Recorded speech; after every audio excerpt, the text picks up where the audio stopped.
Start your engines. The Syracuse Nationals rolls into Syracuse, New York, July 18th through the 20th for its 25th anniversary. Experience the largest car show in the Northeast with over 7,000 vehicles. It's 3 days of hot rods, classic cars, live entertainment, and family fun. Mark your calendars and make the Syracuse Nationals part of your summer plans. Buy your tickets, register your ride, and get all the details at SyracuseNationals.com. Syracuse Nationals. It's worth the drive. Buffet dinner, contests, giveaways, and more. Registration is still open for the signature event. Visit rmhcny.org/golf. WTLA North Syracuse, WSGO Oswego, W249BC Mattydale, W261AC Oswego, WTKWHD2 Bridgeport, ESPN Radio. Fran Brown this, Fran Brown that. If you want me to take a lie detector, Brian, I'll take it. Portal watch this, Portal watch that. The dog Marmaduke. People say I like that dog. What are you talking about playing walk-on? Who do you think walked onto the team? Anybody that thinks this is going to come back is either naive or plain stupid. All across CNY. Kick the tires and light the fires, Big Daddy. It's the 315. Hardy faking, feeds the Grace Jameson. He scores! Here's Brian Higgins.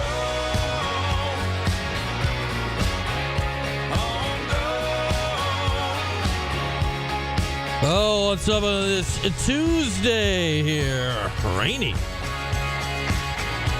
I could have described any day in the last or next week, apparently. But welcome in here in the Cuse, Utica. Rome? What's up, Rome? How are we on this Tuesday? Cuse Sports Talk. What are we doing, Cuse Sports Talk? Where are we at on this Tuesday, Cuse Sports Talk? Get in the chat. Let us know. Hanging out on the Twitch, the YouTube. Either place, we got eyes on you. We're ready to chat it up for the next couple hours. Give a ring, whatever you like. 315-437-7644. You know the digits. Come and join throughout our time together today. Lots to get into as always. A couple of guests for you. About a half hour out, we'll be joined by David Hale, ESPN ACC reporter. Why? Why not? We like talking to David Hale, but what caught the eye today is a Clemson Notre Dame long-term football scheduling agreement that got the wheels churning. How does that affect Syracuse? How does that affect where the ACC is going with this brand money split? Is it going to be even more siloed to the quote-unquote big football brands in the league? And what role does Notre Dame play in all this, who is on Syracuse's schedule both this year and next? We'll talk to David about that coming up later this hour. As mentioned yesterday, LAX playoffs this weekend. Men host Harvard Sunday, 5 o'clock, not 7:30. 5 o'clock, Sunday, Dome. Nick Caccamo, senior defenseman, long stick midi for the Orange, will join us coming up next hour. Can they make it back to the Final Four? Can they make it back to championship weekend? The journey starts on Sunday for the Orange lacrosse team that has not advanced beyond the quarterfinals in the LAX playoffs since 2013. It was many moons ago the last time that happened. So a couple of guests today, David Hale, Nick Caccamo. Your calls, 315-437-7644, and we'll see what else we can get into here in this couple of hours that we got together on this fine Tuesday. With that, let's get it rolling. We start with the Burdick BMW opening drive. All right, do we have any breaking news? Fran? Any breaking news? Anything? Man, we've been on a roll of breaking news to start the show. No.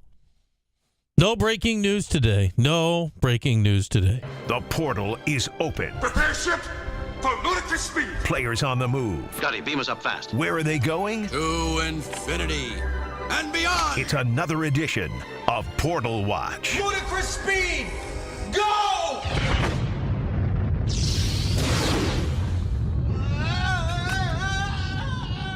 All right, right, as we roll along with Portal Watch Day 22 on the football side of things. And for the first time in many, many, many, many, many, many, many days, nothing. No linebacker falling from the skies. No just cadre of linemen hanging out in Fran Brown's offices. No Notre Dame quarterback. No Georgia defensive back. No Texas wide receiver. Absolutely nothing. On the 22nd day, Fran and crew perhaps are resting. And the more I look around, the more I think about it, and obviously the era has changed, and, you know, this literally could not have happened before a couple of years ago when the spring portal was added on. Usually this was a very, very quiet time of year in college football. When you're sitting around in May, not a lot going on in May in college football. Spring ball completed, NFL draft is over. Usually not a lot going on in May in college football. June, big recruiting month. July, end of it anyway, training camps open. May, usually pretty quiet. Well, now add in the spring portal, add in NIL, add in the nonstop nature of recruiting, add in social media, the Twitter and the Instagram and the whatever. Add it all in, and May suddenly becomes a very noisy month in college football.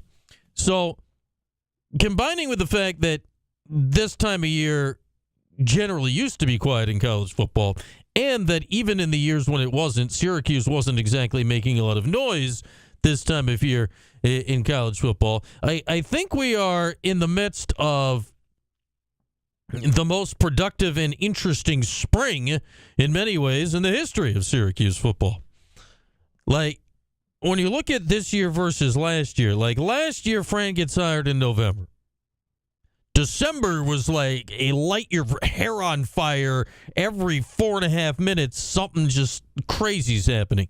It was just look over there, look up there, look around there. What's going on here? Hibachi. Like, there was just so much stuff going on last December, and it rolled into January, that by this point of the year last year, Kyle McCord was here. The coaching staff was all here. Like, by this point last year, you got to exhale a little bit. We were, at this point last year, extremely focused on the basketball portal situation, which was still very far from being resolved if you look back 12 months ago. But football, I don't want to say they were resting, because I'm still not sure if Fran Brown works sleep into his days. But this became a bit of a downtime for the program last year, and then obviously picked up, and we were talking recruiting basically all of June, official visits, and all the same stuff that I'm sure we'll get into this year. I look back, though, at the last week and a half. 6 players have joined the team in like the last 8 days. 6. They've picked up 1, 2, 3, 4, 5, 6, 7, 8, 9 players, if I'm counting right, in this spring portal period. They are almost at their full allotment of scholarships, assuming that the number turns out to be 105. And that is a weighty and meaty assumption, because we've still not heard back from Judge Wilkin yet in the 78th judgment and ruling and assessment of this House versus NCAA case, which involves the revenue sharing payouts and the roster limits and all the stuff we've talked about time and time again. I think we're supposed to hear about that later this week. That'll be of great interest to the college sports and very specifically college football world going forward. But I look at this on a double track situation for this spring for Syracuse football. Spring portal window. Needs. Syracuse was very out front about their needs, right? Needed a defensive back. Chris Peel commits yesterday from Georgia. All right. Fran clearly was in the market for linemen. Every lineman freaking east of the Mississippi popped by his office within the last 2 weeks, and they signed 4 of them. TJ Ferguson, Zach Rice, Cam Pringle, Austin Collins, from big-time programs. FSU, UNC, South Carolina, Louisville. You lost a defensive lineman in Moran Watson. You added a multi-year ACC starter and a Syracuse legacy defensive lineman in George Rooks. His dad, back in the early 90s, the former Big East Defensive Player of the Year. You lose your third-string quarterback in Michael Johnson, and you add perhaps your starting quarterback in Steve Angeli out of Notre Dame. You need a linebacker, you get a linebacker. One of the most productive linebackers at the FCS level in Gary Bryant. Needs met this spring, at least in theory, and wide receiver. You lose Trevor Pena. I don't know if you're going to replace the production with one guy based on the fantastic season Trevor had last year, and obviously he had the all-time great passing season of a Syracuse quarterback in Kyle McCord to go along with. But you got Jonte Cook, a former very highly regarded recruit, who from Texas, went to Texas for 2 years and had a pit stop at Washington back in January. So you looked at roster potential needs, and at least positionally, you made moves to address all of them.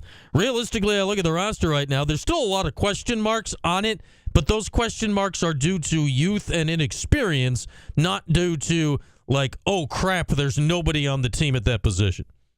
It's just the question marks on the team right now are due to we haven't seen it before, not there is nobody potentially to see it from. Realistically, the one position I look at the roster now and I'm like, I don't know, is kicker. Everywhere else, you're like, well, I at least know what they're going for.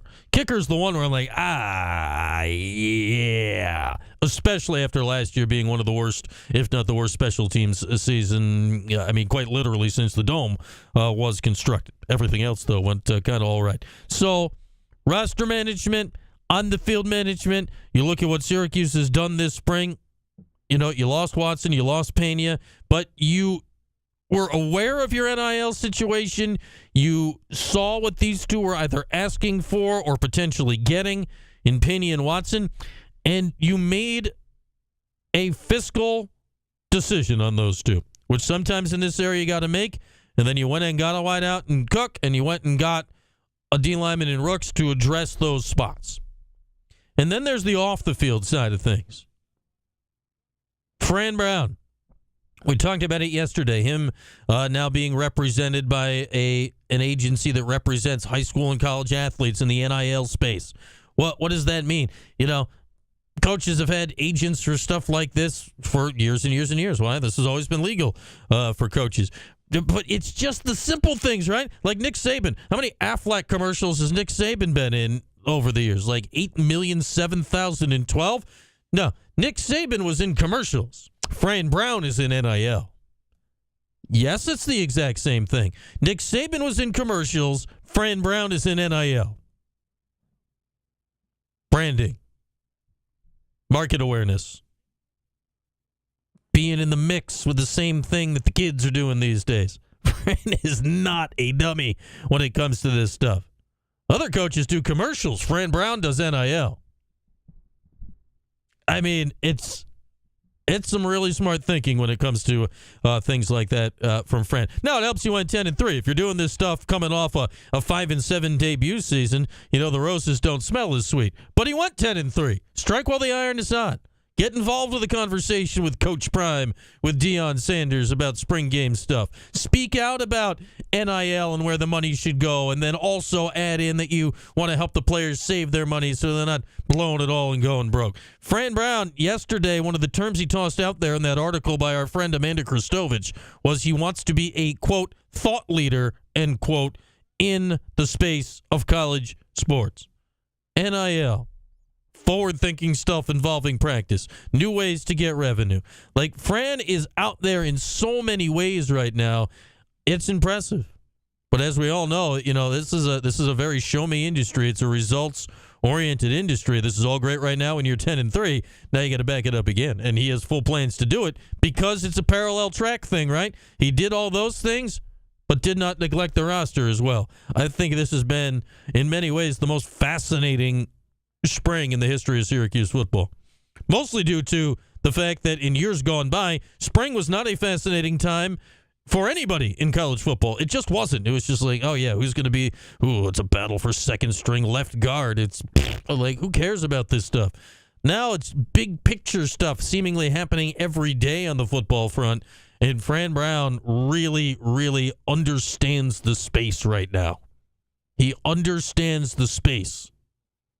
And it's fascinating to see him work his way through it. What will he do next? I don't know. But he seems to understand the space. So you know this. The next thing he does, it warrants paying attention to.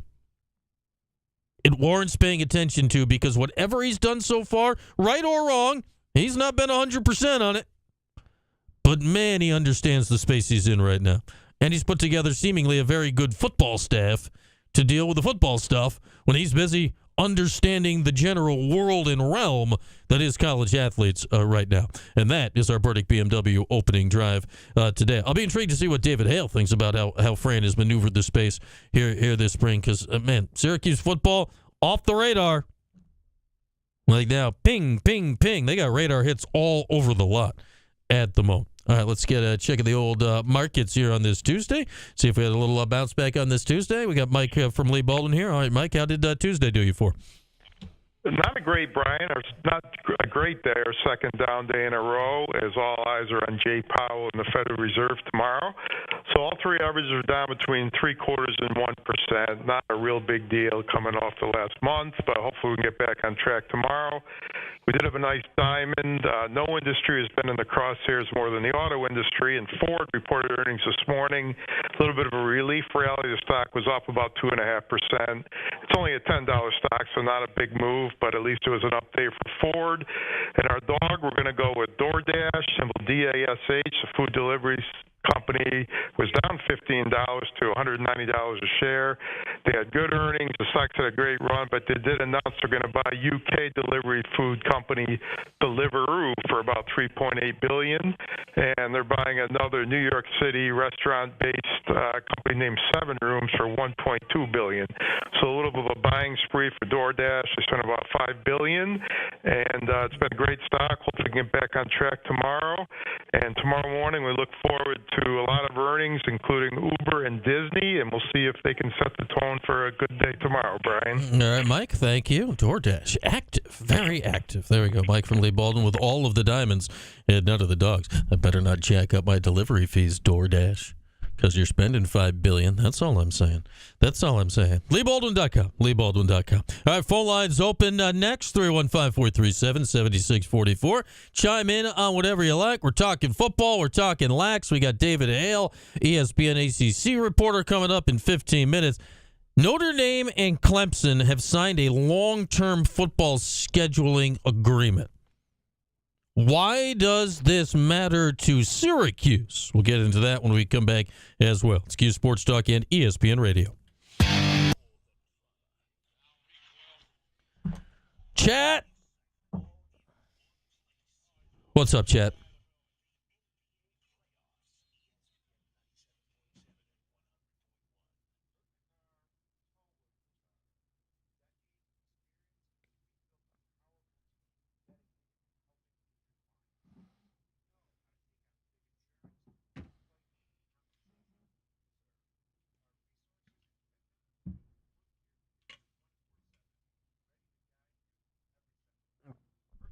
These are interesting times, Tronic. Unprecedented times, you might say.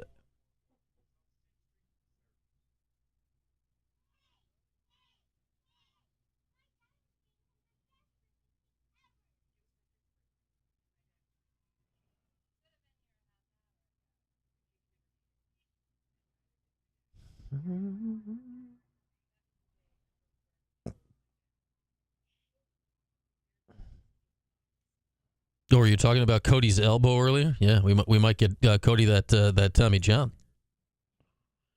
He's going to come back with a 6 slitty.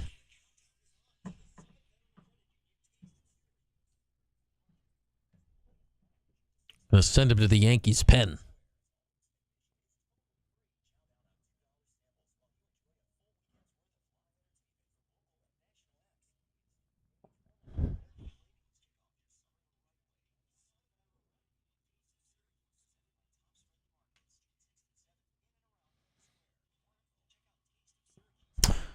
That was a hell of a win last night, Super Cat. I thought they were going to get just cracked upside the head in that series. So that was a big one. That was a big one to make the series potentially interesting. And OKC lost last night. I mean, did not see either of those results coming.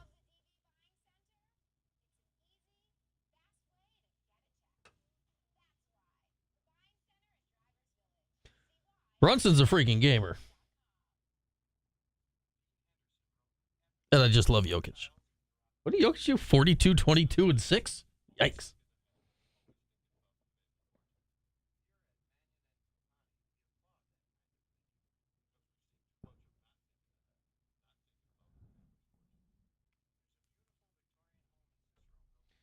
What's tonight? Are the other two series tonight? Whoop. Pacers, Cavs, Warriors, Wolves.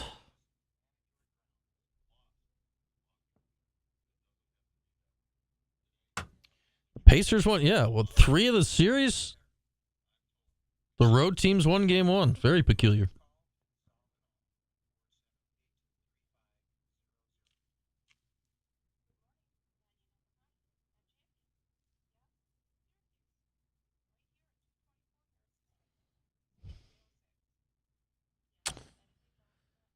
Let's see if Steph can go into his bag of tricks in game 1.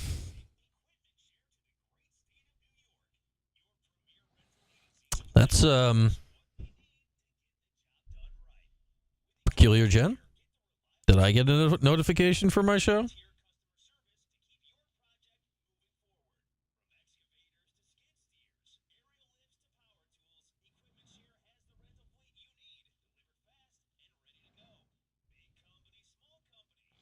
I think I got a notification for my show.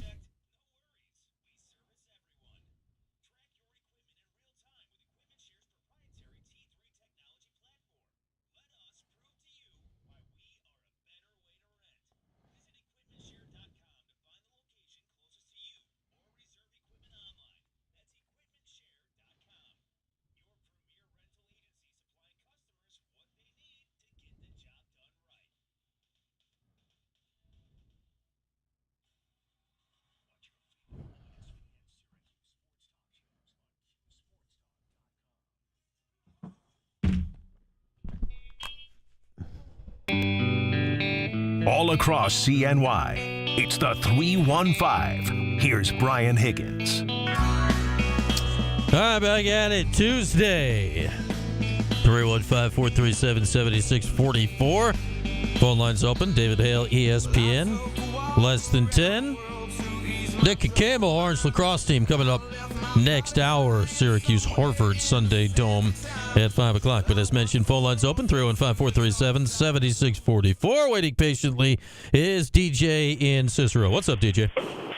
Hey, what's going on, man? Would you say that I'm crazy if I say the Knicks could beat the Celtics in 6? Before yesterday, I would have said you were nuts because I thought the Celtics were going to crush them in that series. I thought this was going to be a gentleman sweep type thing, 5 games for the Celtics. I still say you got to look at yesterday and say, like, I can't come out of it thinking the Knicks are necessarily the better team because the Celtics missed an astronomical amount of threes that they don't normally miss. But man, I love Brunson, DJ. He is such a gamer. He is such a gamer, and I still think the Celtics win the series, DJ. But the fact you got that guy on your side, you feel good at least battling through these games if you're the Knicks. I agree, 100%. Go Knicks. All right, there we are, DJ. Thanks for the call, DJ in Cicero. And how about that? We was just looking at it. 3 of the 4 conference semifinal series have begun. The Warriors and Wolves play tonight to open their series. The road team has won game 1 in all 3 series. Pacers went to Cleveland and won. Jokic went to Oklahoma City and won last night, I suppose. There were other members of the Nuggets there. Jokic is just ridiculous. And Boston goes to New York and wins. I thought that the OKC series, you got to give Denver, because they got the best player in the series in Jokic, a fighting chance to win some games. But I thought that would be a pretty convincing OKC win. 5-6 games maybe, but having firm control of it most of the time. Game 1 says no. I thought the Celtics were going to win in 5. Still could, but they dropped game 1. Yeah, we'll see where that goes. Weird start to the round in the NBA. It spices it up, though. Spices it up. There was nothing I saw in round one that made me think the Celtics or Knicks was going to be interesting. Nothing. There was nothing I saw in round one that made me think anyone was sniffing the Thunder out west.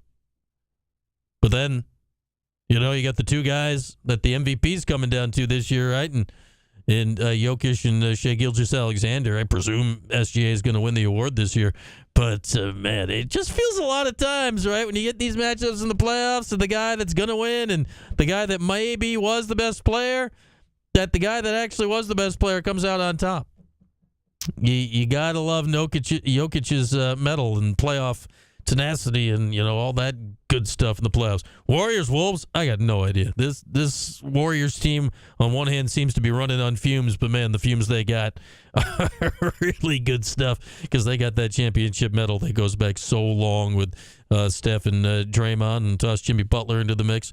It's going to be an interesting couple of weeks with these series to see who pops out of it. But the first game, the openers of the at least two of the series, did not go remotely how I would expected. I thought the Cavs would win that series against the Pacers, though. Not as surprised to see Indiana take game one in that series for sure. But we'll see how it goes tonight. And coverage of the NBA playoffs are right here on ESPN Radio. We'll continue to expand and expand and expand as the playoffs go along. They bring more and more games to us that we can bring to you as we get deeper and deeper into the playoffs, including every game of the NBA Finals. With that, we will take a break. David Hale next. We always like having David on, ESPN ACC writer. Lots to talk about with David, but what made me think of him today was this this Clemson Notre Dame scheduling agreement. On the face of it, if this happened a year ago, I wouldn't have thought for more than 2 seconds about it other than, all right, that's neat, fun games to watch. But now, how is this affecting Syracuse and other teams in the ACC? Because it may not be positively. I'll be intrigued to get David's thoughts on that when we come back. We'll talk to David Hale next here on Q Sports Talk and ESPN Radio. The Sports.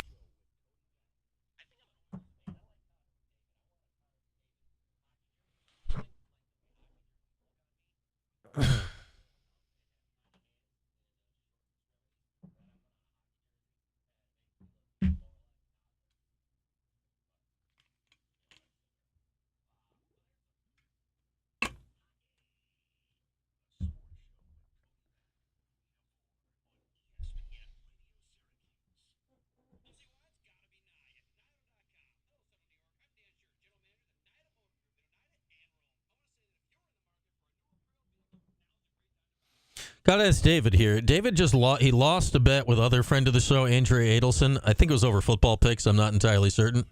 But he spent 24 hours in a Buc-ee's. I've never been to a Buc-ee's, but that's a southern Texas rest stop, gas station, probably doesn't quite even sell it correctly type thing. They're just like restaurant, shopping mall craziness. But I think I saw him wearing a Winners Get Washed shirt at some point during it. We'll have to ask David. I did not, Phil. Goalie got wiped out? I wonder where the closest Buc-ee's is right now. Closest Buc-ee's to Syracuse, New York. Some of my neighbors did spring break. They flew to Dallas and drove back from Dallas, and their kids at the bus stop have been rocking all sorts of Buc-ee's apparel the last couple weeks. Let's see. Buc-ee's. Locations.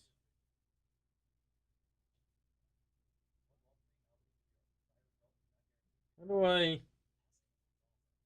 This is not a... I want to search. How can I search? This is not a search. I don't understand what I'm looking at here. This is all of them? Texas, Texas, Texas, Texas, Texas, Texas, Texas, Texas, Texas, Texas, Texas, Texas, Texas, Tennessee, Tennessee, South Carolina, Missouri, Kentucky, Kentucky, Georgia, Florida, Colorado, Alabama, Alabama. Looks like Kentucky's as close as it is right now.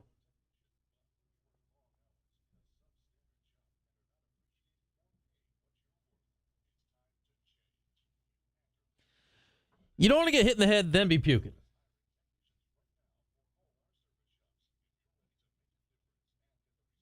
Is there a Buc-ee's near New York?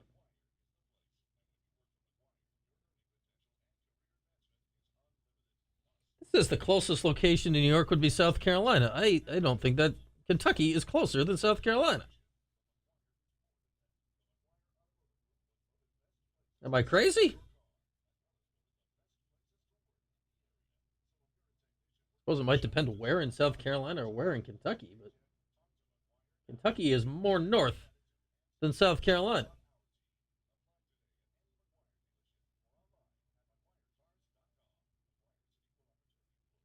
Your Google says South Carolina also? Maybe they're in like far-flung Kentucky?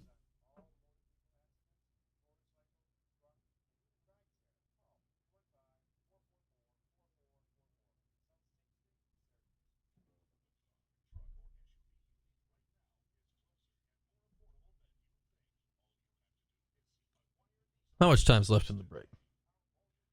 Google Buc-ee's.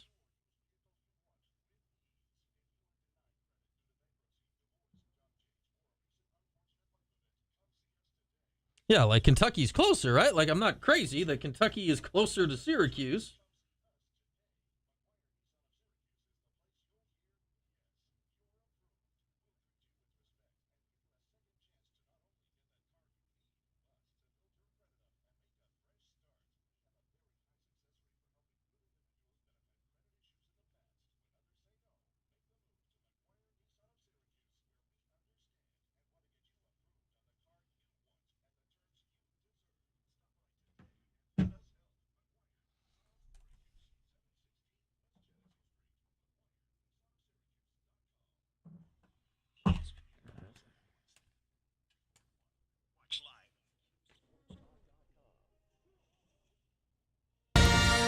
All across CNY, it's the 315. Here's Brian Higgins. All right, back at it here on this Tuesday. We'll reopen the phones here in a little bit. Talk some lacrosse with Nick Caccamo coming up next hour, getting you ready for Houston Harvard in the Dome Mother's Day, 5 o'clock post-graduation on Sunday as the Orange look to get back to the Final Four for the first time in a dozen years. But right now we want to bring on our friend from ESPN. He's ACC reporter David Hale. And David, lots to talk to you about. Thanks for joining as always. But you're about a week removed now from spending 24 hours in a Buc-ee's. So I just want to make like wellness check. How are we doing after that? My kidneys have been replaced by brisket, and most of my bloodstream is gravy related. But other than that, everything's fine. All right. Explain to a Syracuse audience, who I imagine many here have not been to a Buc-ee's, what exactly that is and what exactly you got yourself into. Yeah, that's a great question. It's sort of like if like a 7-Eleven and a Walmart and a Wegmans and then like a fireworks store all had like a baby together. That would be Buc-ee's. There's not really a lot of it. Like technically it's a gas station and convenience store, but there's like part of it that is like the little sales shop in a Cracker Barrel. Like there's part of it that is just like an estate sale at an insane asylum. It doesn't. There's not a lot of good ways to explain what a Buc-ee's is, other than to just go and experience it for yourself. All right, I'm going to have to look out for my next estate sale at an insane asylum to check that out. If I saw this, I don't know how many outfit changes you did. Did I see you wearing a Winners Get Washed shirt at some point during your Buc-ee's experience there? Yes, I actually wore it through the car wash at Buc-ee's, which, fun fact, is the second longest car wash in the continental United States. Okay. So, I felt like that was appropriate. Okay, I think, I don't know. Fran Brown was probably at the longest car wash in the continental United States. Fran Brown is not cheaping out on the best possible car wash. All right, I'm not making that type of NIL money. No, I want to get into this scheduling agreement here with Clemson and Notre Dame with you. What do you make of Fran's off season here? It feels like this dude is making news like every 7 minutes. I don't know how he's keeping up the pace. What do you make of Fran Brown off season here headed to year 2? Yeah, this may be, I don't know if this is an indelicate way of putting things, but I have referred to him with a few people as being Dion but genuine. Like, he thinks outside the box. He understands the role of the attention economy and what that means for Syracuse. He genuinely cares about his dudes. He just looks at it all differently, I think, than a lot of traditional, the more traditional coaches do.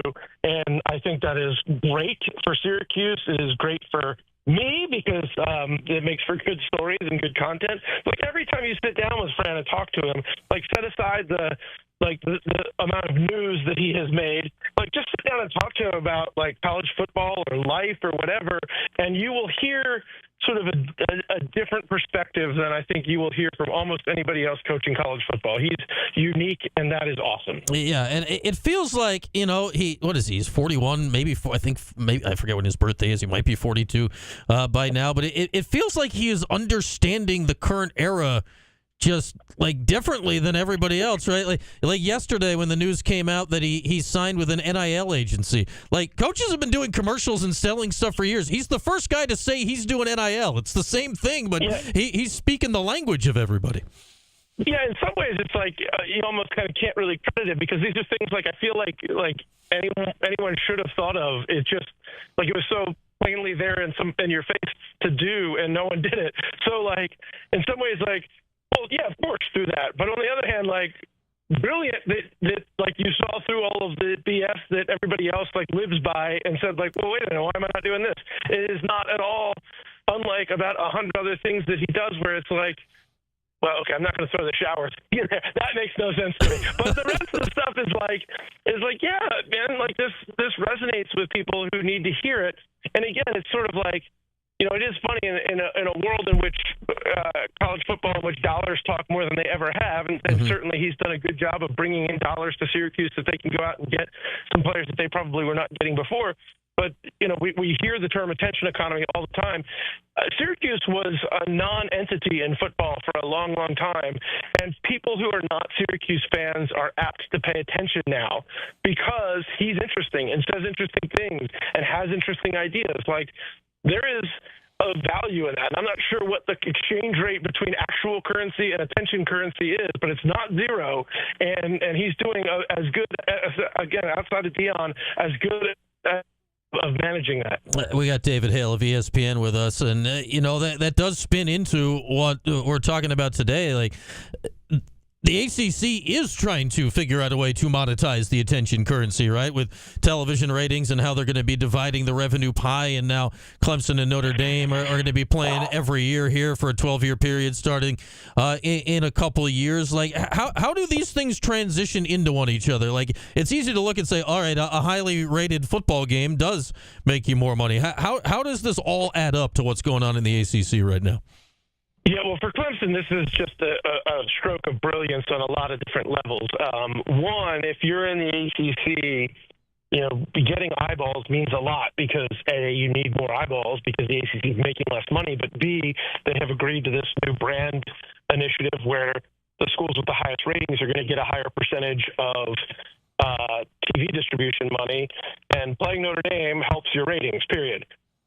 So this locks that up for Clemson. Two, if you're in the ACC and you don't win the conference, there is always going to be some discussion of strength of schedule and did you deserve it compared to an SEC team. Well, adding Notre Dame to your schedule helps that. And then C, there is a lot of sort of uncertainty about what future scheduling is going to look like. The SEC is talking about potentially going to 9 conference games. Well, Clemson's got Georgia and Oklahoma on their schedule 6 times over the next 12 years.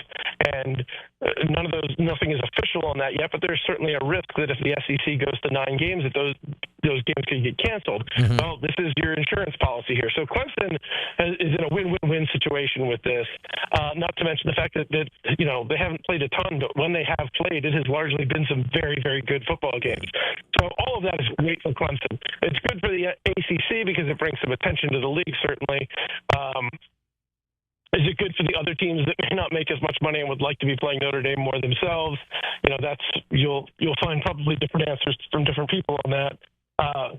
But this is sort of the world that I think the ACC is living in, is trying to find ways to maximize your revenue in a world in which the TV pie that you're going to get is smaller than the TV pie of your neighbors in the Big Ten or the SEC.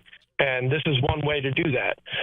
It's probably not the only way, and I think all schools are trying to kind of figure out, like, what is our methodology. I mean, if Syracuse is playing somebody like Notre Dame every year, it makes sense. It might. And, if you're Wake Forest, does it make sense? Probably not, because frankly, those are games you're going to lose.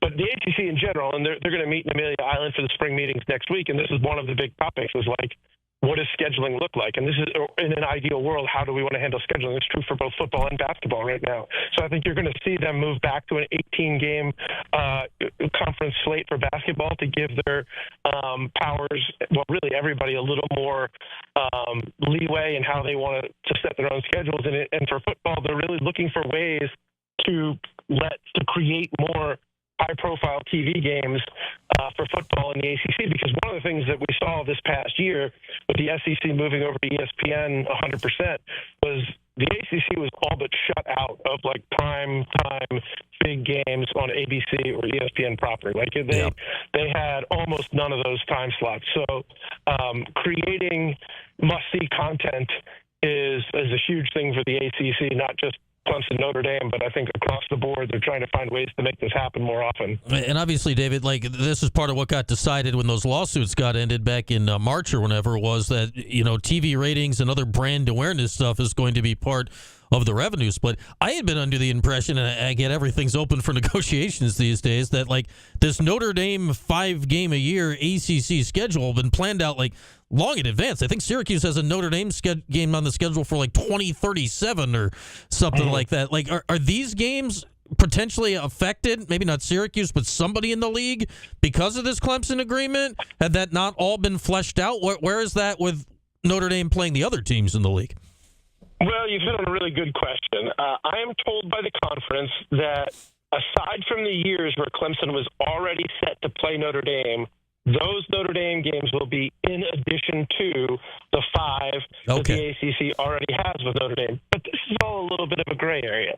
For one, when they added Stanford, Cal, and SMU to the ACC, they basically didn't adjust the Notre Dame schedule at all as a result of that, except Stanford already plays Notre Dame every year. How is that going to be calculated? Yeah, how is that going to be calculated into the 5-game thing? And will SMU and Cal get a bite at the apple of Notre Dame? Which certainly I'm sure they would like one.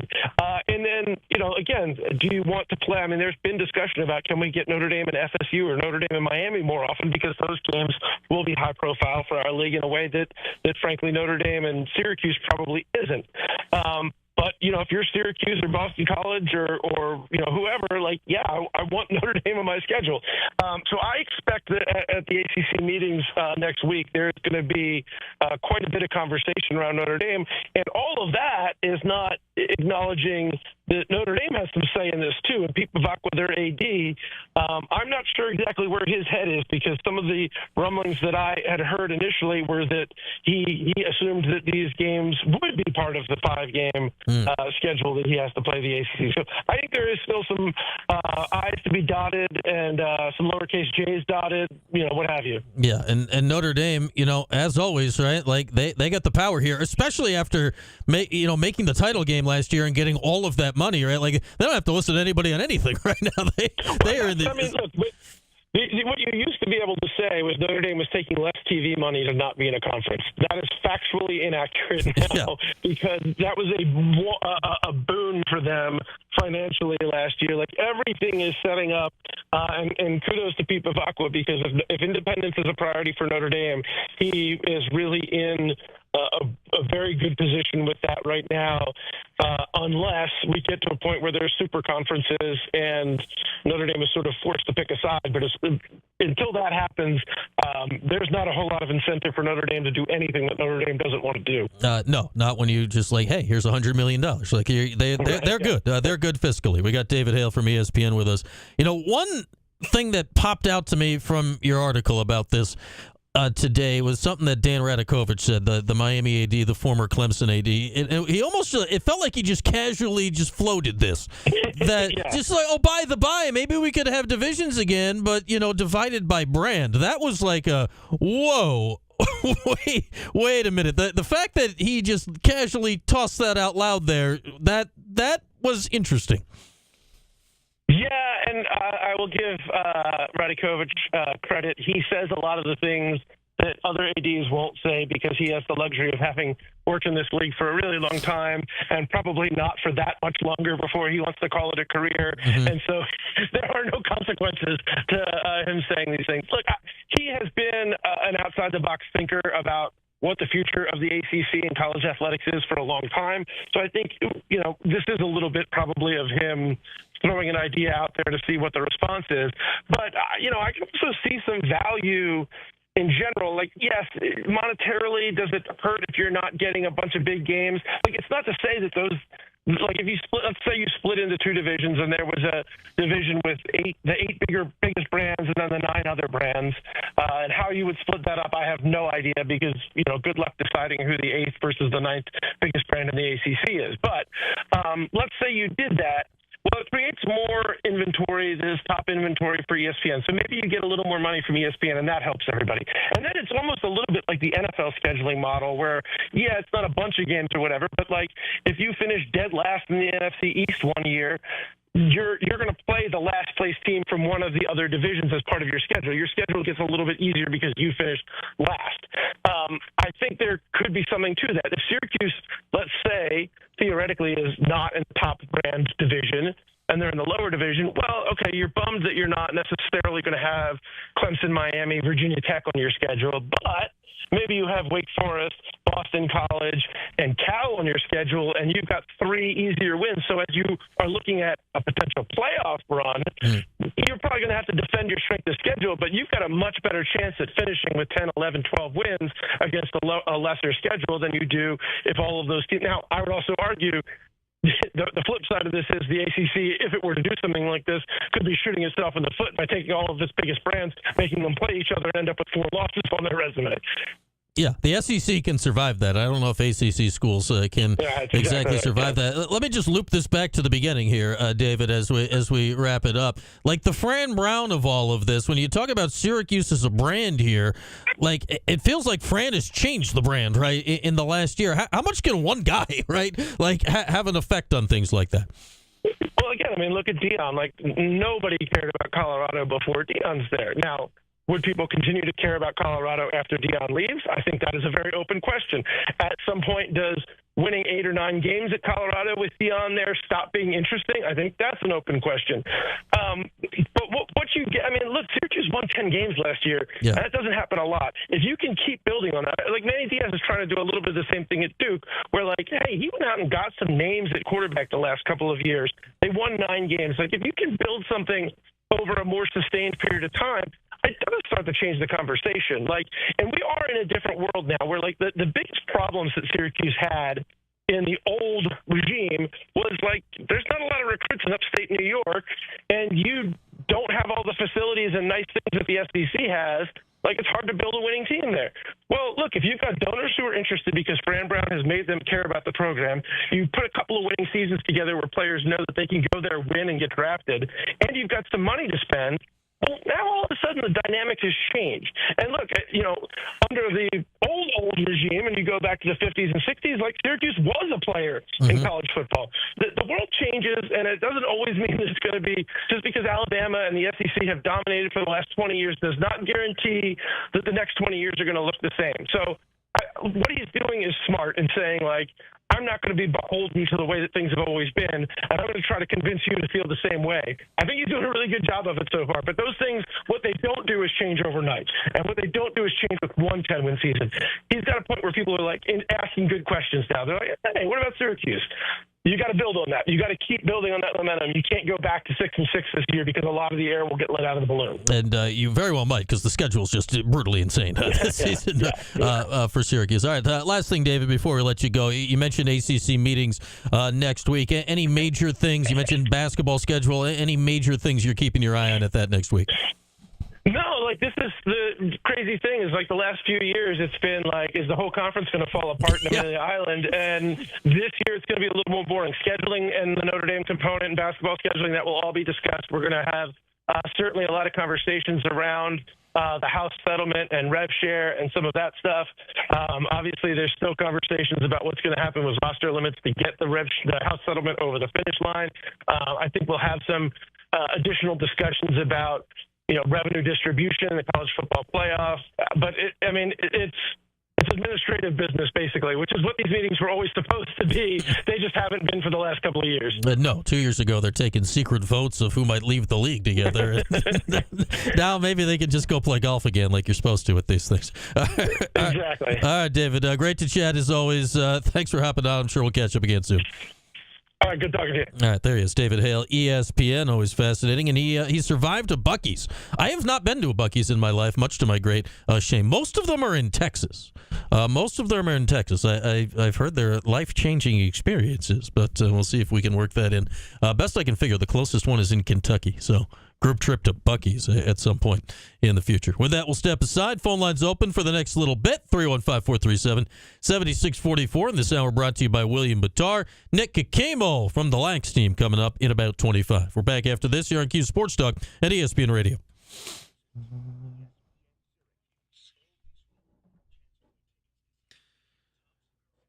Well, it's too bad David's phone was a little wonky, but I think we could hear him well enough. Yeah, Buc-ee's it's a Texas thing that's it's starting to spread a little. They're like, to David's point, they're like gas station convenience stores on like steroids and Lance Armstrong levels of blood doping.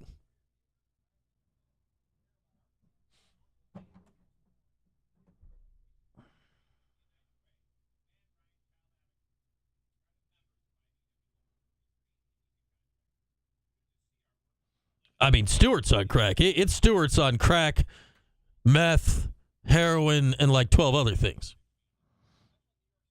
I mean, these things are so burned dairy. I mean, these things would eat a burned dairy. You could probably fit like 15 burned dairies inside some of these Buc-ee's. They're like crazy.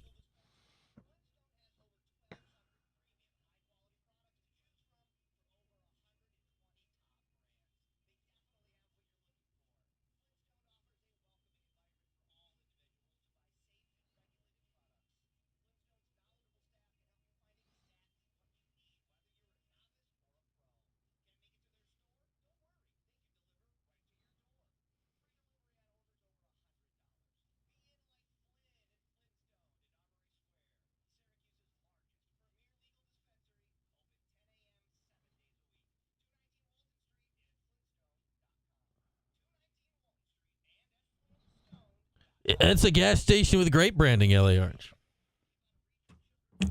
It is a gas station with, I'd say good branding is an understatement. I got a buddy from Texas that won't shut up about Buc-ee's. They got brisket. 10 plus hours to the Kentucky Buc-ee's. Kentucky Buc-ee's. That's fun to say. It's so American, San Diego Q's.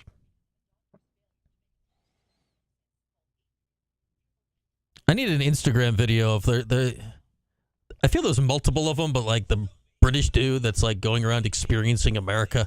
He needs to go to a Buc-ee's. But yeah, the fourth grade girl down the street has been just rocking a giant Buc-ee's sweatshirt for like the last 2 weeks. She and her brother had beef over whose Buc-ee's sweatshirt was which one, if they were wearing the proper Buc-ee's sweatshirt. The Fran Brown of gas stations.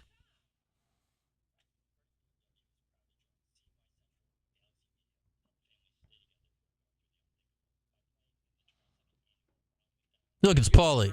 You have a good night, Paulie. Oh. Oh. It's still good. How was your, what did you get at Alto Cinco yesterday?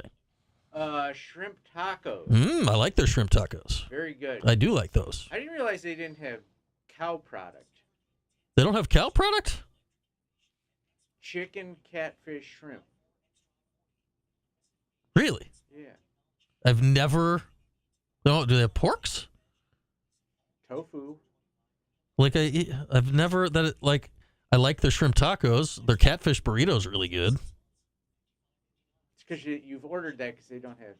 Like, I would tend to lean toward it, like in a restaurant like that, I'd lean like to a shrimp taco anyway. So I guess I just haven't noticed. I was going to get the catfish. The catfish burrito's good. Catfish is good, but sometimes it's...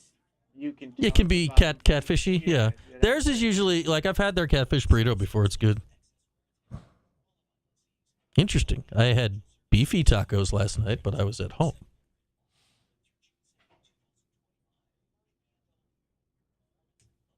Have you ever been to a Buc-ee's, Paulie? Yes. What a nightmare. What a nightmare. We were just talking to David Hale. He spent 24 hours in a Buc-ee's last week because he lost a bet. At one point, he was wearing a Winners Get Washed shirt.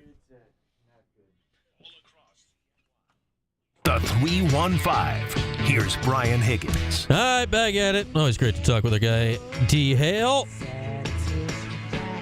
Paulie's been to a Buc-ee's. He was just in here. He did not enjoy his Buc-ee's experience. All right. So, David Hale, thumbs up. I think that was a thumbs up for spending 24 hours in the Buc-ee's. For the second longest car wash in America. Paulie, thumbs down. Maybe they weren't at the same Buc-ee's. I don't know. We figured out the closest Buc-ee's to here is somewhere in Kentucky, so not exactly nearby. Anyway, phone line's available, 315-437-7644. I just find this Clemson Notre Dame scheduling thing, see, it's great in the face of it. It's a game. We'll all watch the game, right? Like, unless it's Durham Fran Brown doing something, we'll watch the game. That's a game you watch. Like, that's a game that gets watched. That's why it's going to get played, and that's why everyone's going to get paid because the game got played. But will a team like Syracuse, where does Syracuse fall in the cut line for, they got Notre Dame this year, they got Notre Dame next year, but you need to be, Syracuse is in a weird spot. You got to win games, but you also need to be playing in big games to get watched so you get the brand awareness check from the ACC. It's a tightrope. It's a tightrope. Fran's been good at walking the tightrope so far, so we'll be very intrigued to see how stuff like that breaks down for the Orange going forward, because that stuff now matters. It used to be, oh, yeah, okay, cool. We got everyone gets to play Notre Dame. It's spread out over the next 20-some-odd years. You get to play them X number of times. And, okay, well, now it's Clemson's just like, well, mine. And we'll see. I think that could become somewhat of a point of contention at the ACC meetings this upcoming week. But at the same time, with regards to Clemson and Florida State, lawsuits are over and blah, blah, blah, blah. Everyone's playing nicey-nicey with each other. But I still say that one thing David and I just talked about there, the idea that Dan Radakovich, former longtime ACC AD, Clemson, Miami, that he put out there and just lobbed it out there. Just like blah, blah, blah, blah, blah, blah, blah. It's not like he was seriously proposing it, but I've seen trial balloons floated before, and it looked an awful lot like this. He just casually tossed out there, well, maybe we go back to divisions, but the divisions are based on brands. Oh, you're going to have the Miami, Clemson, Florida State, North Carolina, whoever gets to hang out with the cool kids division? There's 18 teams in the league right now for football. Well, there's 17 teams in the league right now for football. Which team gets cut in half? I do wonder here. I get it. Fran's been here 1 year. We're putting an awful lot on Fran, but he invites it, so we'll give it to him. Because of last season, like, before last season, you wouldn't consider the idea, right, of Syracuse being in the top half of football brands in the ACC. Basketball brand, the results have been what they are recently, but the basketball brand in the ACC, yeah, you'd still put brand-wise Syracuse up there. But up until last year, even with the 2018 Babers season, even with the 6-0 start a couple of years ago, you wouldn't have put Syracuse's football brand up there in the top half of the league. Now, because of literally just 1 year with Fran Brown, you're like, well, I could argue it. Like, you're not going to argue it past Clemson, Miami, Florida State. North Carolina gets to, they get to be North Carolina. Virginia Tech football brand-wise would certainly argue their way up there. After that, right, NC State will throw a fit, I'm sure, but it gets a little like, okay, who is Brandy? Who is hanging out there, upper echelon brand-wise in the ACC for football? Syracuse tosses together, if Fran keeps doing this Fran stuff and Syracuse keeps winning at least a little bit here the next few years, maybe they get to hang out at the cool kids' lunch table going forward. Be fascinating to see. All right, we'll take a break. Hour 2 on the other side. Phone lines open for the next few. 315-437-7644. At Lax with Orange senior defenseman, long pole defensive midi, Nick Caccamo is right around 15 minutes out. Q's Harvard Sunday 5 in the Dome. All that and more in Hour 2. After this, here on Q Sports Talk and ESPN Radio.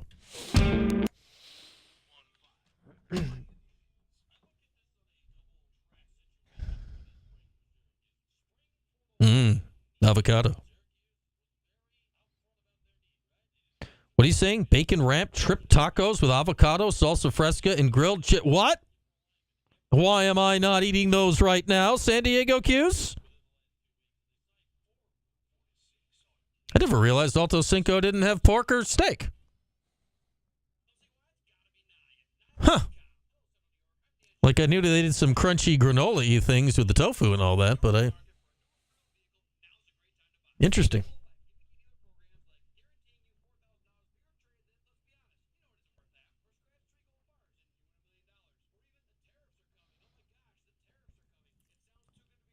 I would love to have an avocado tree and some citrus trees in my yard, but that ain't gonna that dog ain't gonna hunt up here. You have 3 places to get perfect bacon wrapped shrimp. You have multiple places.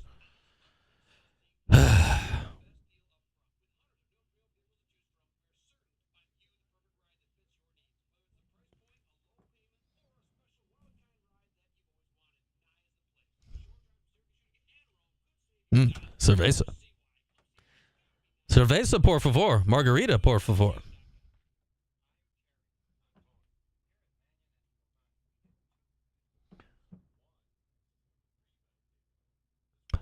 Are they what's the production level of an avocado tree, San Diego Q's? Are you just walking out there all the time and going pluck, pluck, pluck?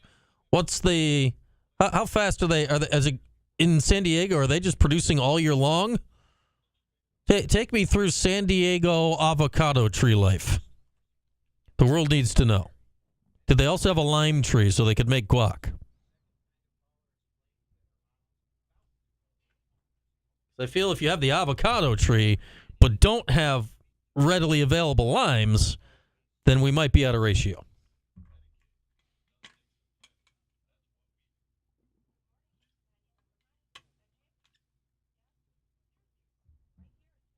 Do birds pluck at the avocados? Questions.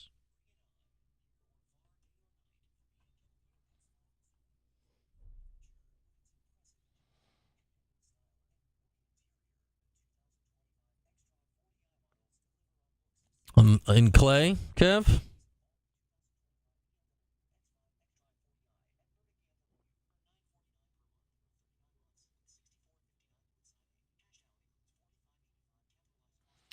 You have to have 2 trees next to each other? What, they need to cross-pollinate or something? Oh, at the Outback? Okay.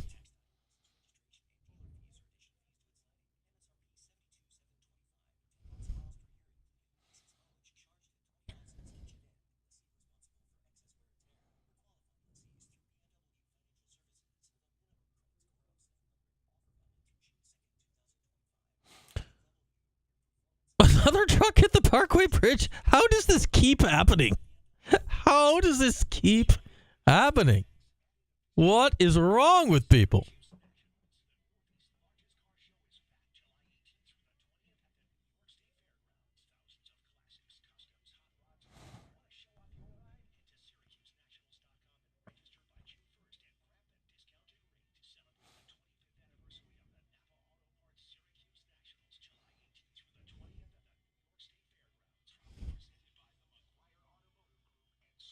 Like, that's just, how does that happen anymore?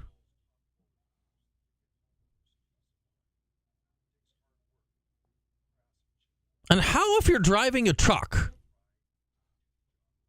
like, do you not see it approaching?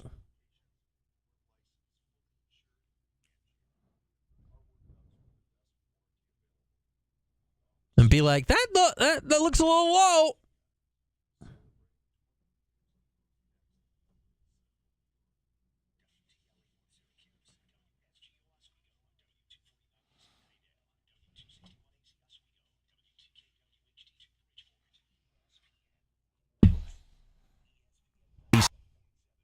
.1. Watch live on QSportsTalk.com.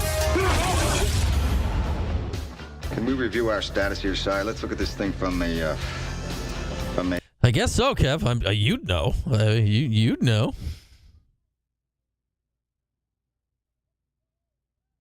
It's like you'd think anybody would just, like, if they're going to give you a truck to drive around here, would just, like, yell at you about that before you got the truck or something. That's the American way. I hope it's happy hour. It's 5 o'clock somewhere.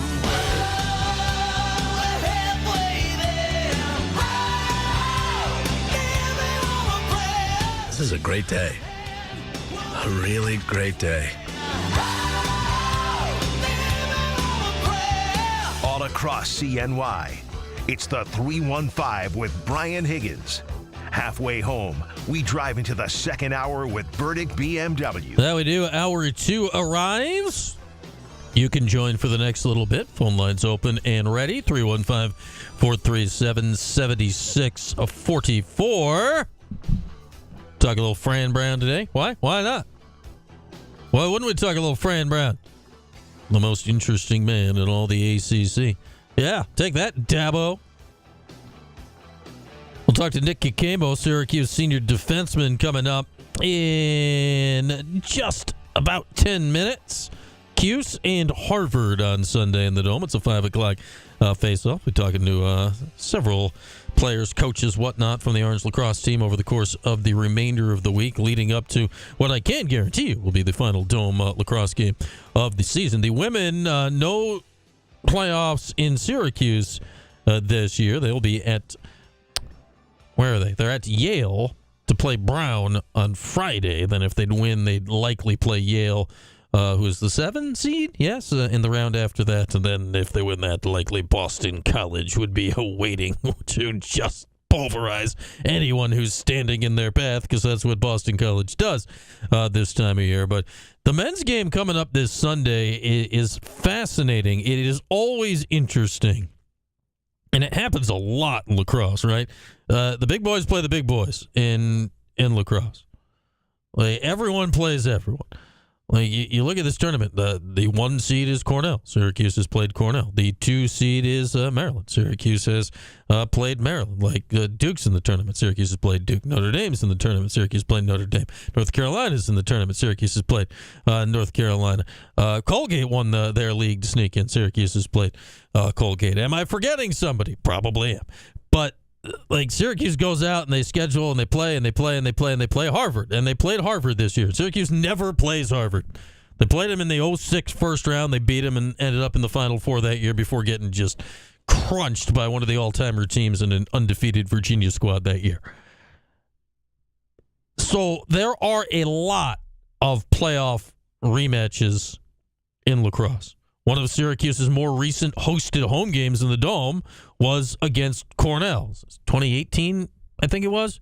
Syracuse beat Cornell in the regular season, and they ended up losing to them in the first round of the playoffs in the Dome.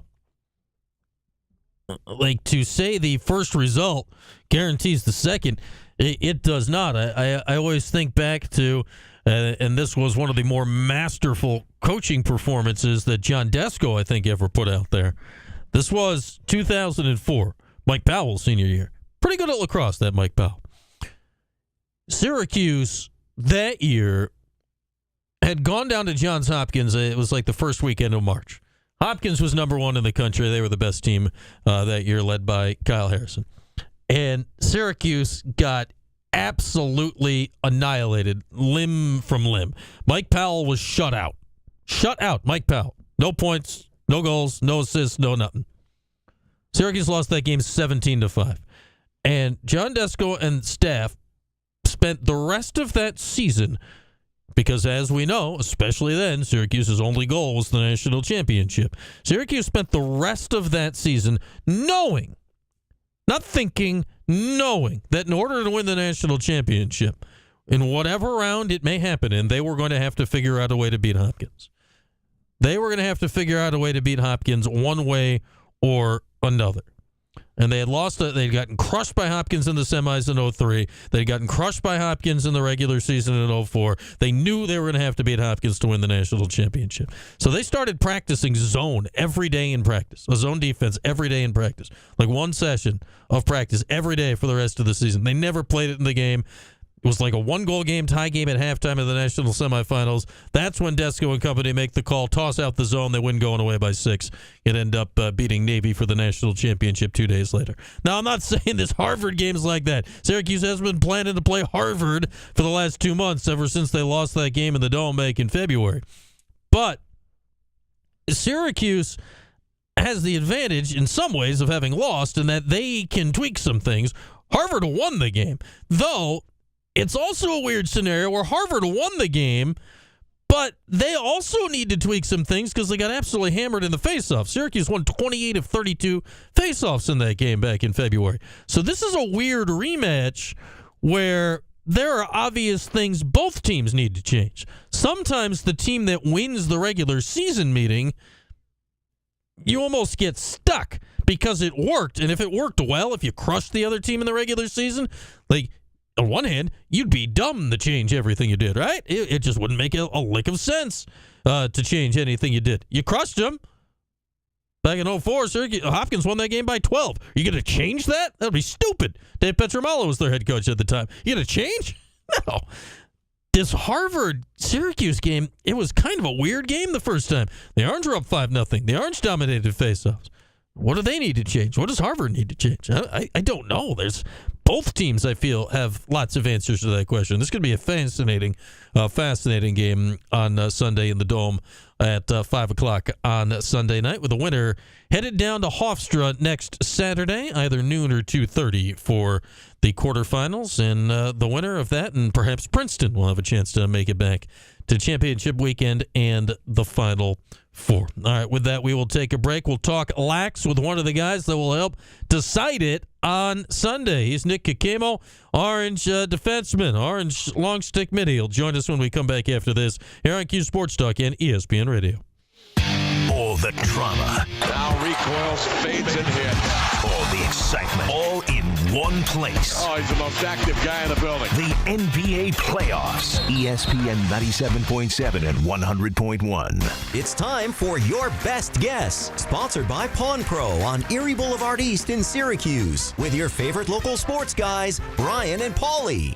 Okay, guys, today's question: what's more valuable? 1 pound of pure 24-karat gold or a sealed box of 1986 Fleer basketball wax packs? I'm going to go 1986 Fleer wax packs because there's a pretty good can't do a player that was quick a little rookie K-turn that and year. get out of there. Give me the gold, Paulie. I will always take piles of gold. The answer is the 1986-87 unopened box set I of think Fleer to basketball Kev's point, cards, Supercat, I which think the recently problem sold is for like, the Google Maps and Waze don't warn you because normal cars fit under it. And a lot of the drivers these days are using that as their GPS instead of like truck-specific GPS. Erie Boulevard in Syracuse, where you can buy, sell, or trade. At Pawn Pro, they'll tell you what it's worth, so you don't have to guess. Find them online at pawnpro.com. Matt was 57 when he was diagnosed with stage 4 prostate cancer. He'd Oh, seen you just his said that doctor above them. every year. Why wasn't it caught sooner? Matt and his wife called the Porter Law Group looking for answers. Our medical So yes, experts you agree discovered with me, Matt's Ken, because you doctors literally failed to typed order the same simple exact screening thing. tests that would have diagnosed Paulie! cancer Oh, a year. no. Commercials! Paulie! I blame Paulie. Paulie! It's all Paulie's fault.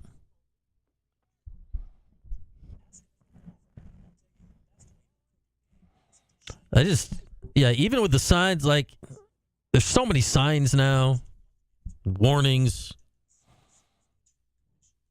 Like, now it's a pain in the ass to get on the parkway in a regular car, and yet somehow trucks keep getting on there and ramming into the bridge.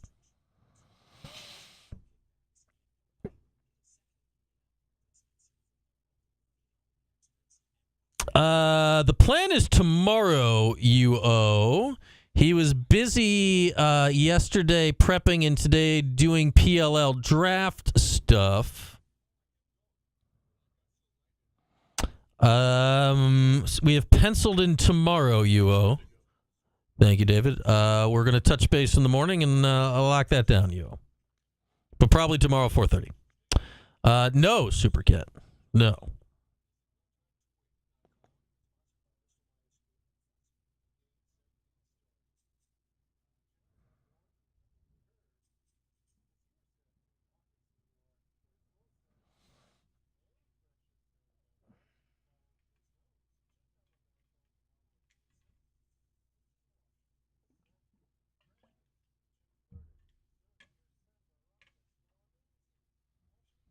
I was on the women's basketball team bus once. We had to drop somebody off at the airport Logan in Boston. To speak how people are just oblivious of stuff. Our bus driver drove us all the way up to the terminal to drop somebody off, only to realize that he could not proceed because of the overhang, so they had to get like the airport security to back us out. We backed past, it must have been 10 signs telling buses and trucks not to go that way. It was just like, oh. But at least he stopped and didn't ram the bus into the airport. So that was good. I don't know, UO.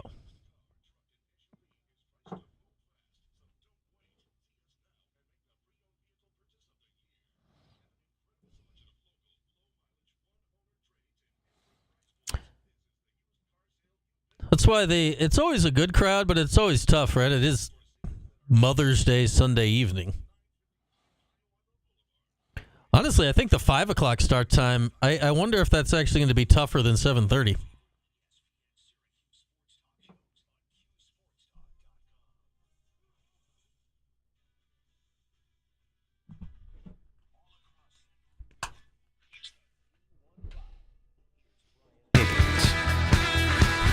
All right, back at it Tuesday. Less than a week out from MLAX playoffs. They'll start high noon on Saturday. Syracuse and Harvard will be the 7th of the 8 games to get in action. Well, I guess technically they start tomorrow with the play-in games. But of the games over the weekend, the 8 first-round games, Syracuse will be 7 of 8 in action, with the winner between the Orange and Harvard advancing to the quarterfinals.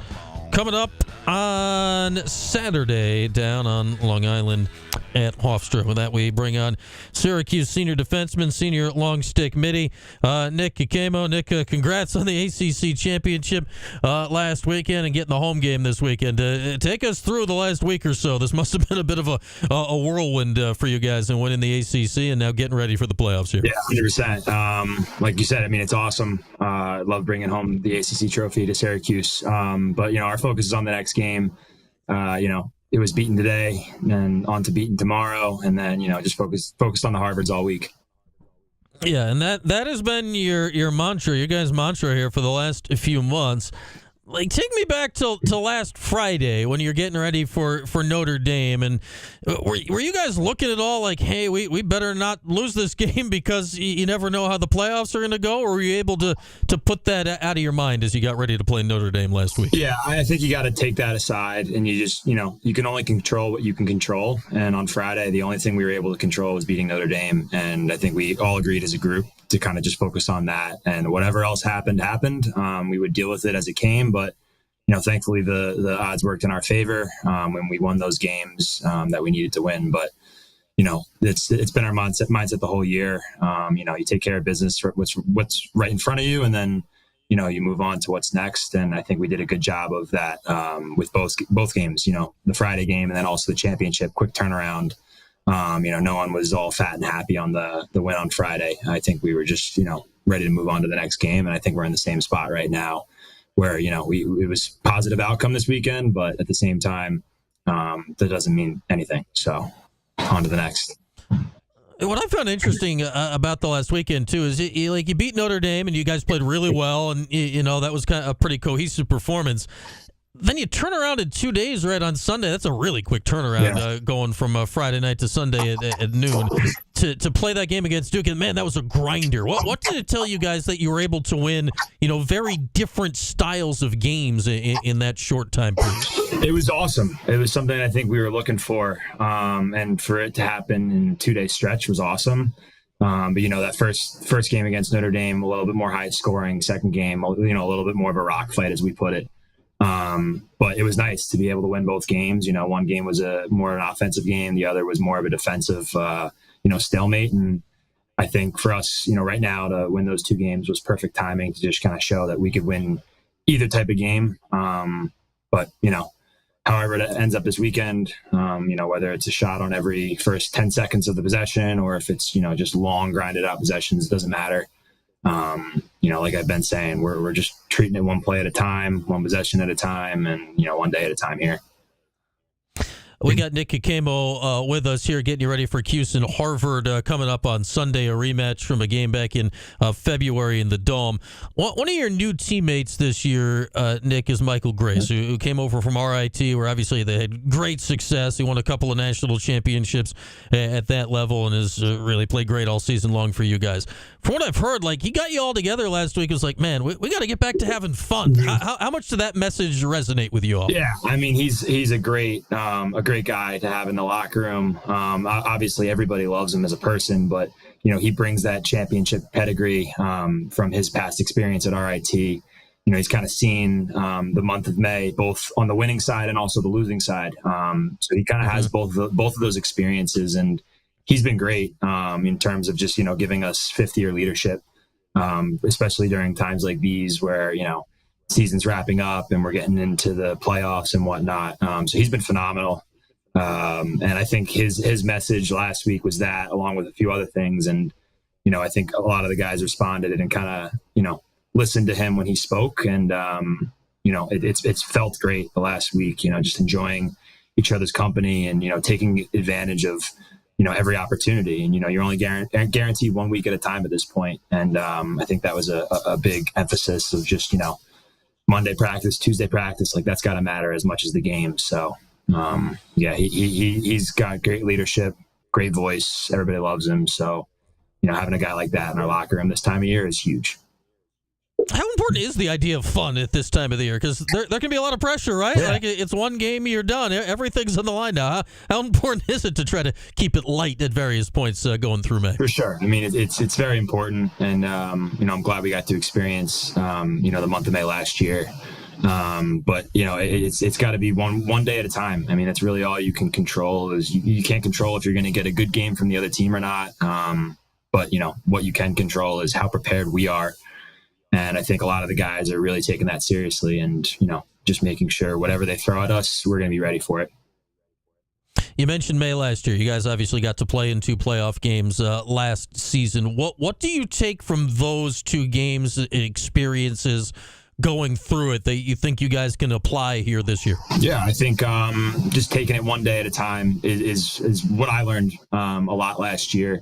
You can't get caught up in, bracket watching and all that. You got one guaranteed game and that's it, man. So, the only thing you can control is what you prepare and what you put into that week of work. And, that all starts with how you approach the week on Monday. And, yesterday that was, the day we all got back from the travel and whatnot. And I think that was a big day for us to, mentally reset and put that win behind us, enjoy it and embrace it. But at the same time, doesn't mean anything. We're on to the next, and we're very focused for our next opponent.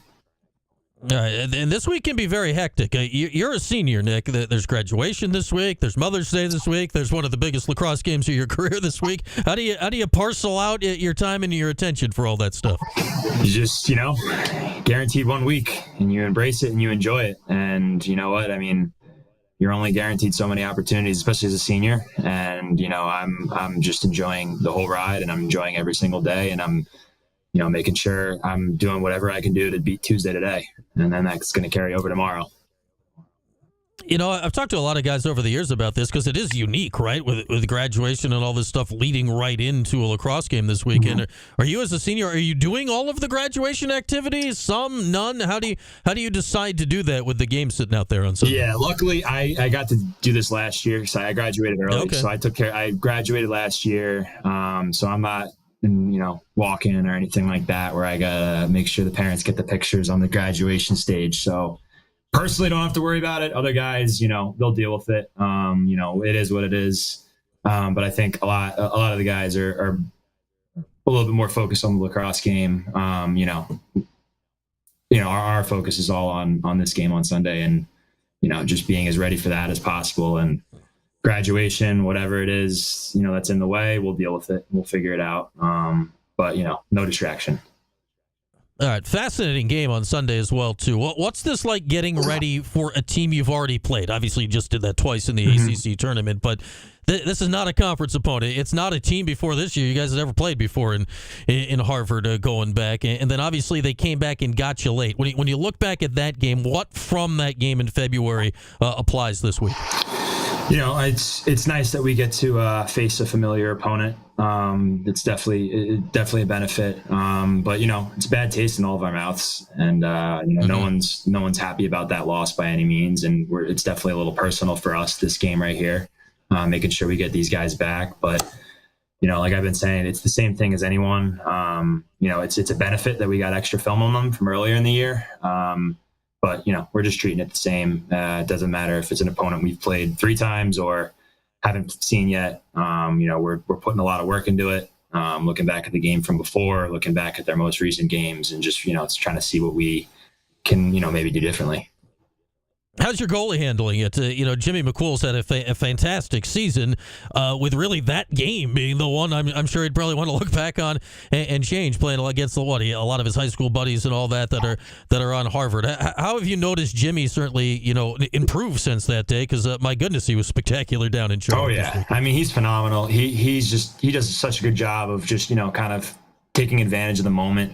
Not worrying about what happened in the past or what's going to happen in the future. And he's been doing a really good job, especially the second half of the season, just taking it one game at a time, and he's been showing it on the field, and he's been making a ton of plays for us, and he's been phenomenal. I mean, having a guy like that as our goalie who's such a brick wall, I mean, it makes our job so much easier defensively in terms of sliding and whatnot and what shots we can give up. So having a guy like that's huge.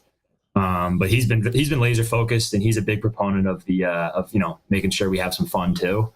So he's a guy that we see him with all the preparation and work he puts into each game, and he has such a good positive attitude about it. So that kind of transfers over to everybody else, and we see him not only performing like he does on the field, but also just his attitude throughout the week of practice. It's pretty inspiring, and it definitely trickles down to everybody else.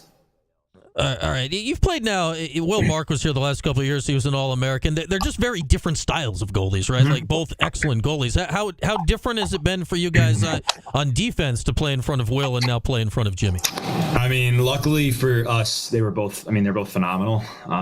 So, I wouldn't say in terms of how we thought of it, it was much different. I mean, we just had 2 goalies that would make phenomenal saves and, would bail us out from time to time. So it's awesome. Both of those guys, sure, they're, different styles of play and whatnot. But, I mean, if we need a big save, I know Jimmy's going to make it. And it was the same thing with Will. It's the same thing with the rest of the goalies in our goalie room. We have a very, very tight knit and very competitive goalie room. So, any of those guys, they're all capable of making that, big save, big clear, whatnot.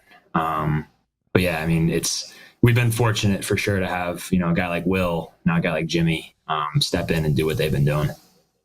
Yeah, two pretty good guys to have going back to back behind you here as we wrap up with Nick Caccamo. Important final question for you, Nick. How often does your last name get just absolutely butchered by other people when you're meeting them for the first time? Well, what are the weirdest pronunciations you're getting at Caccamo?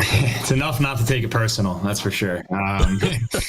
It's been since I was younger, but you laugh at it. I've heard some weird ones. I've heard some ones that make sense that I'm like, all right, you know what, I get that. And then I've heard a few that I don't know what they were going for, but I appreciate the effort. But all right, well, always points for effort. You gotta like points for effort. All right, Nick, really appreciate the time today. Best of luck on Sunday. Hopefully we're watching you guys for the next few weeks upcoming, and good luck out there on Sunday. Thanks for hopping on. Appreciate you, Brian. Thank you. All right, there he is, Nick Caccamo. Looking forward to it, man. Sunday, 5 o'clock. It's not 7:30 on Sunday. I know it's been 7:30 for years. Cornell's playing 7:30 on Sunday down in Ithaca this year. Syracuse, Harvard, 5 o'clock Sunday, Dome. DK99, Tim and Kyle, ESPNU TV. Tickets available, of course, Cuse.com. With that, we will take a break. We'll get Tim in here. He'll be there. What will we talk about with Tim? I don't know. Maybe some lax. Maybe something else. Tim Leonard, 411. It's next year in this hour, brought to you by DVOffers.com here on Q Sports Talk at ESPN Radio.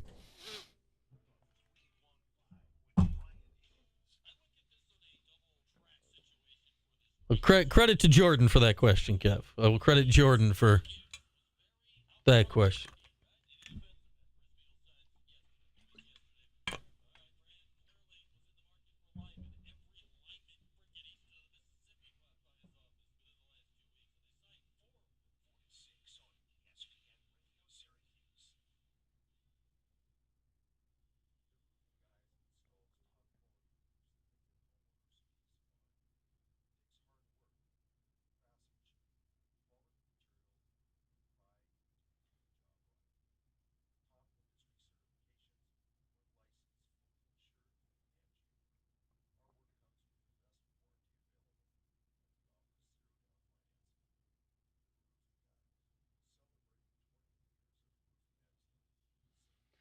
Yeah, 31 under is good.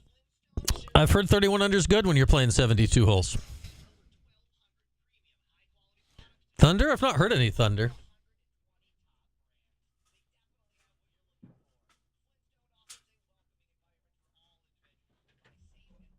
It looks ominous outside. Definitely have ominous vibes.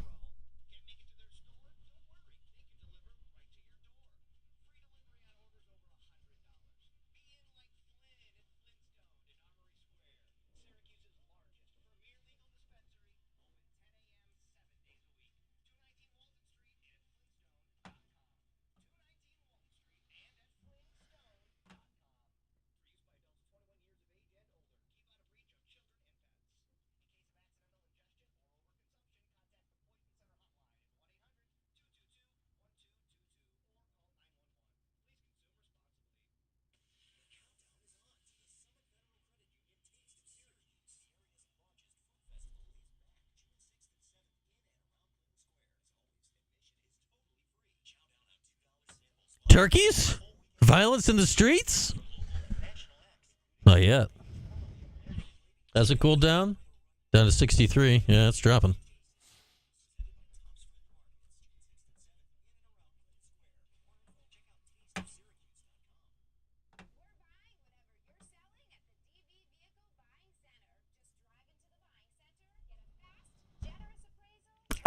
Yes, that was Cody, I think, a couple weeks ago. Cody was talking about turkeys someday for some reason.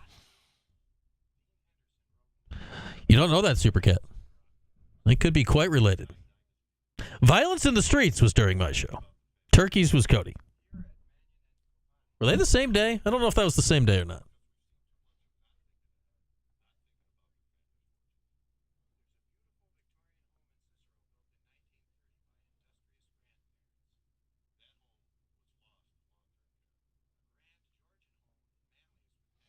Yes. Come to the 315 for Violence in the Streets.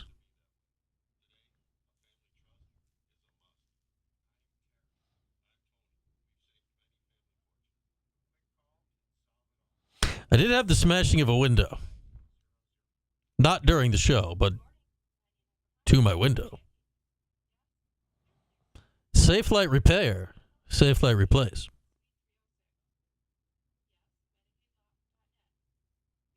Remember the first Sharknado? What a weird event that was. It was so terrible, but like it just became a thing. Then they made a second one, and it was god-awful.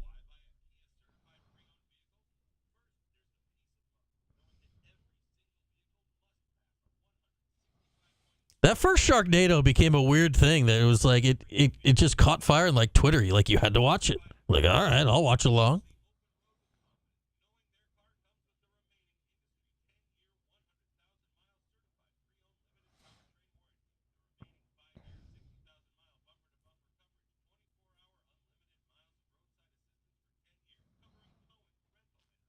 Look, it's Tim. It's the host of Yankees on Deck. Coming up next. Oh, that's right. Yeah. You have to host Yankees on Deck next. Will they play or will they get rained out? It doesn't matter. The Tim will toughest host part Yankees about on Deck. hosting Yankees on Deck on Tuesday is having to race to News Channel 9 to talk cross with Mario and Maddie in time. What time are you on there? It's like 7:20. That's tight. Yeah. Ryan Higgins. I'm about to throw my phone away. Can't let my girls know. Sup, Lizzo? He act like he Back out of here on this Tuesday. It's Tuesday. It is looking like ominous outside, so don't be out there if it starts storming like crazy. Another truck hit the Parkway Bridge. What is going on, people? What is going on, people? Here's what's going on. Here's the 411. Hello, and welcome to Movie Phone. Oh, wait, you serious? Let me laugh even harder. In the 315. So you're going to be doing that all week, right? Nah.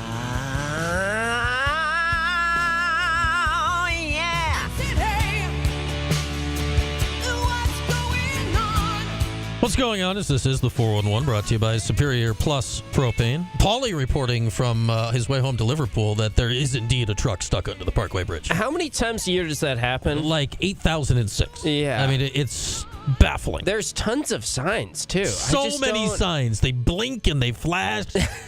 Like, there's so many signs. Yeah, I just don't get that one. I mean, like, there's enough signs that when I drive under in a car that's nowhere near going to hit the bridge, I'm like, Also, wouldn't you just naturally sort of see the bridge and understand I'm in a truck? I always am cognizant as a truck driver that bridges sometimes can be problematic, and I should be looking. I just don't get why the clearance gets people. You'd think the answer to that question would be yes. Though I suppose if the answer to that question was yes, we wouldn't be having this conversation. Yeah, I guess it is baffling. I guess truck drivers just don't talk to each other enough in and around here. I don't know why I don't get it. I don't get it. But another one is stuck. Maybe in like 2050, there will be no, truck drivers crashing into the Onondaga Parkway Bridge. Maybe then we'll have it figured out. No. I'm not sure. Probably not. We've probably been saying that for a while. Probably not. Anyway, great to hear from Nick Caccamo. I think he's one of the better player guests on the men's lacrosse team. Very engaging. We like that. Yeah, it was fun hearing from him, and it seems like the guys are focused and ready to go for Sunday. It sounds like they won Monday. Yeah, I mean... And Tuesday. Well, yeah. Today's Did they win Tuesday. Tuesday? I guess practice wrapped up not that long ago, so hopefully they won Tuesday. I'll give them the dub.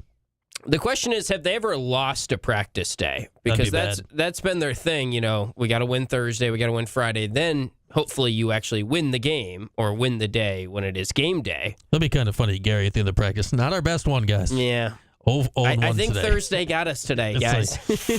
Thursday, I told you Thursday was tricky. They switched up their game plan. Yeah. Well, the Celtics did not win Monday yesterday, Brian. They actually... They were looking like they were going to win Monday, and then the Knicks came rallying back from down 20. Wild game. I find this, as a Celtics fan, I find myself kind of in a weird spot with this team where I actually wasn't that upset by a catastrophic loss, like pretty terrible loss to lose game one at home to a team that you're better than, and especially when you get up 20.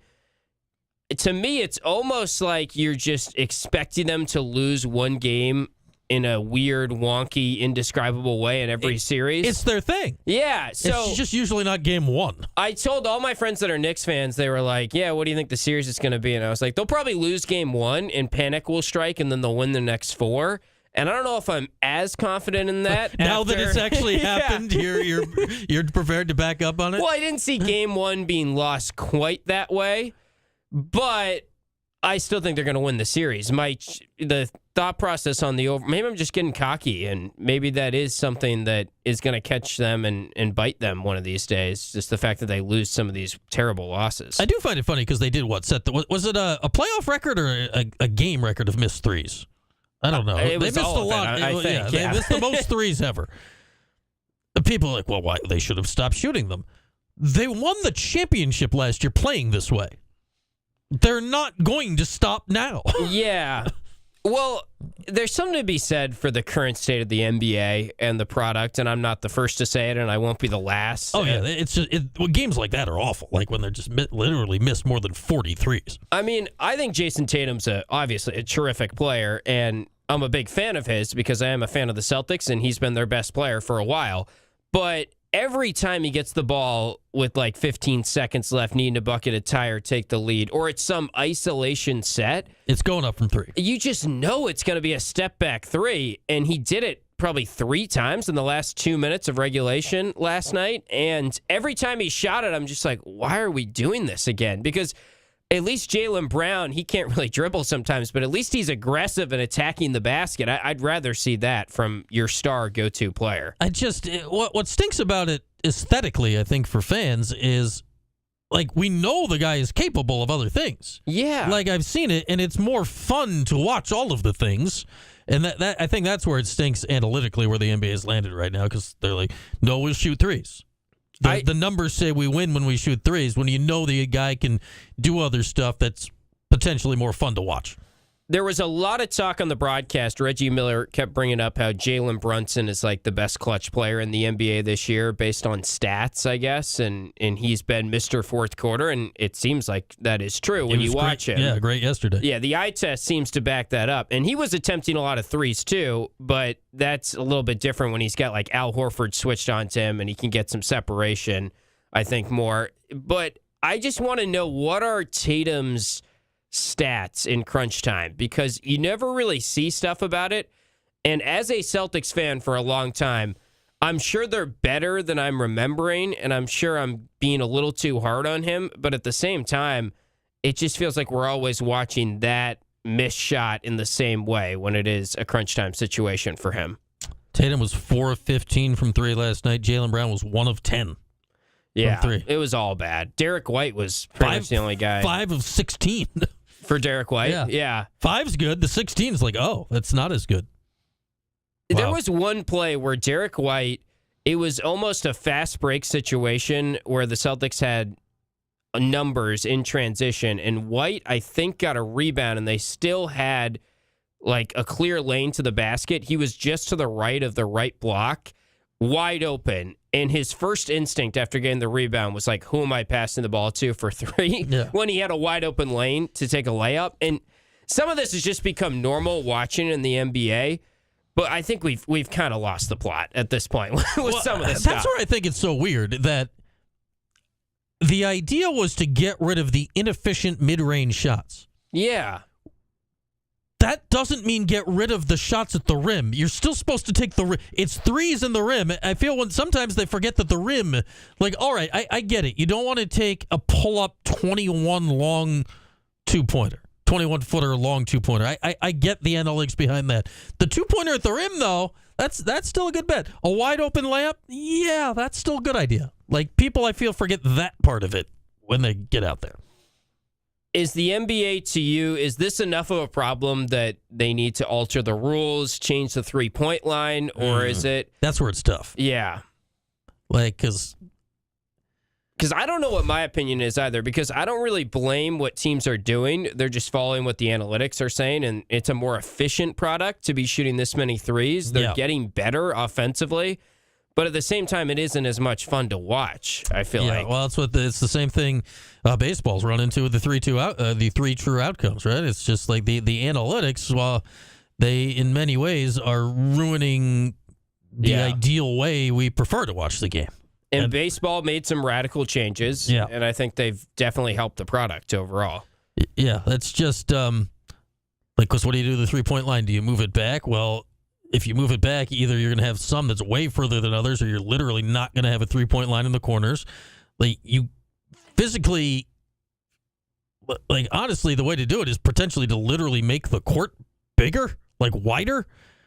But the way arenas are built, you realistically can't, because it wouldn't fit. Yeah, there's talk of just remove the corner threes and make it more of a kind of quarter circle, so it's just from wing to wing, basically, before it breaks off. Like, I think, honestly, thinking about it, just part of the problem is, like, the athletes are bigger, faster, all of it, than they were 15, 20 years ago, so they can cover the court so much better.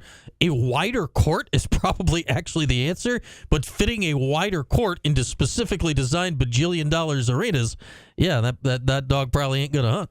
Yeah, well, I think about the PLL, which is the Professional Lacrosse League or Premier Lacrosse League. They have their draft tonight, actually. They do. Sort of random that I'm bringing them up right now. But they added a 2-point line, and that is a thing in professional lacrosse now that is not a thing, of course, in college lacrosse. And at the time of adding the NBA 3-point line, I don't think we could have ever foreseen that guys would be this good at making threes. But over time, I would just have to think that if you're training to be a professional lacrosse player, you're now spending more time on shooting from beyond the 2-point line, or improving your efficiency at shooting from the outside, and then you're taking shots that you wouldn't normally take as much. So I don't think it's going to have quite the effect that the NBA did, but you wonder, like, should you just remove the 3-point line altogether, and then it gets back to kind of what we knew basketball was? Would that be better? Or is it just, we're so far into the two paces out of the tube at this point? I saw an April Fool's joke about adding a 4-point line. Yeah. I'm like, ooh. It had a fake quote from Adam Silver. I'm like, it must be real. Right. I mean, that honestly maybe would be better, because then there's something to, I don't know, it probably wouldn't be better, but there's something to pulling up from like 5 feet beyond the line. Has a little bit, I guess it has some significance right now. I just feel like you're watching the same type of plays and the same type of shots over and over. I think that's the main part. There used to be a diversity of style of play, and there just isn't anymore. It's just pick and roll, kick to the corner for a 3, or get the ball movement going to set up a 3. And no one's really looking to drive. And with Tatum especially, when it's late game situations, you're just sitting there and you're thinking, man, if he drives right now, the defense is going to collapse on him, obviously. If he's probably going to get some separation. He could easily get to the free throw line because guys are going to, go crazy to try and block his shot late in the game. And instead, he's just bailing out the defense with some of these step-back threes he's taking. Yeah, and then, they go in enough. That, I mean, heck, they won the title last year, but it's just like, I like my wider court idea. That's a decent one. Wider court, you push back the 3-point line a little, so you still have the quarter 3. The problem is, like, logistically, you can't actually do a wider court. But, that's what I'm for. Wider court.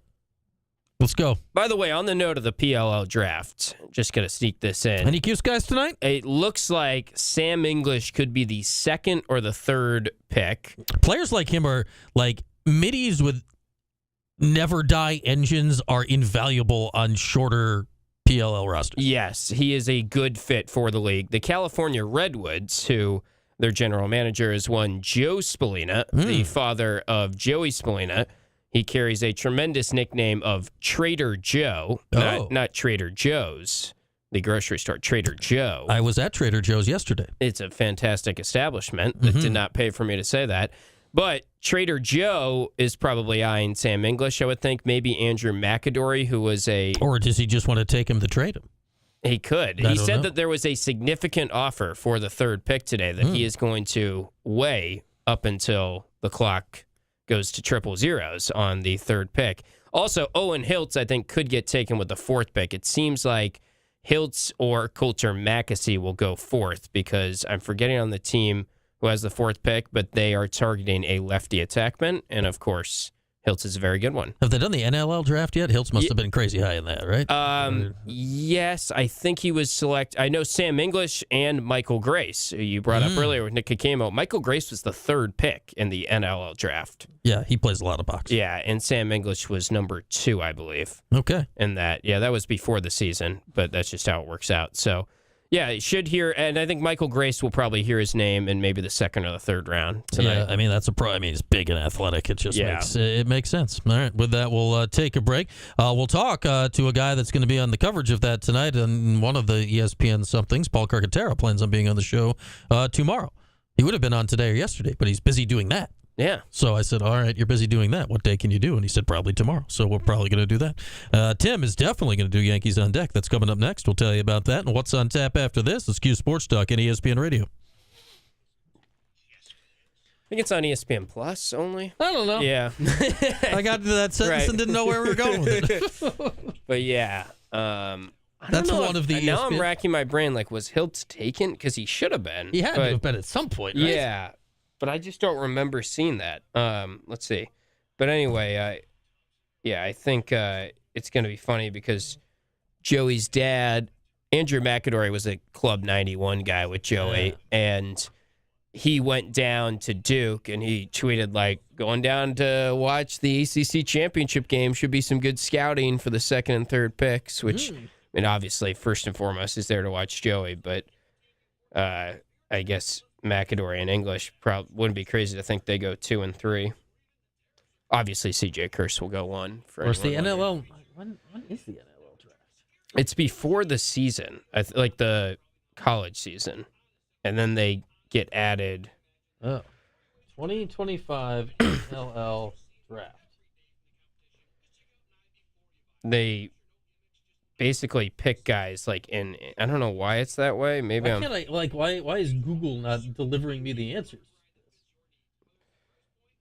Maybe they just selected because Sam English was definitely taken. Michael Grace was definitely taken like number 3. For those that don't know, NLL is the indoor league. That's why we're thinking Hiltz would be good for that. But 2024 has there not been when? Yeah, maybe it's like because it happened right at the 2024 NLL draft. Brennan O'Neill 1, Sam English 2, Michael Grace 3. When was the draft? The draft was... It was 7 months ago, according to this Daily Orange article. So maybe Owens won't be in until next draft. Yeah, so he'll be in next draft. I know what it is. It's an age thing then, because Michael Grace had an injury. Him and Sam English, you got to be like 23 probably would be my... Because why would Brennan O'Neill... A player deemed eligible to draft is 21. Maybe not. Or has used up his eligibility. I don't know. The 5th extra years probably screwed this up somehow. It could just be that they know you have like a draft and then, I don't know, because why wouldn't you take Hiltz then? Because Hiltz is definitely done with college after this year. Yeah, I don't. That's something to ask. I'm not really sure, but Hiltz would definitely be a fit for that as well. I think he'll be great in both leagues. That explains why I couldn't find where he went. Because he hasn't been fit. No, I was... When you said that, I was like, I don't think he's been selected, but obviously, whenever he's eligible and like declares he wants to be taken, I would think he'd be a very high pick. I would think so, right? I would think Finn Thompson would be an ideal pick too for that, but maybe they just stay up in Canada. Like I don't know. I don't know. I mean, Spallina's dominated the summer leagues too. Like he'll play box.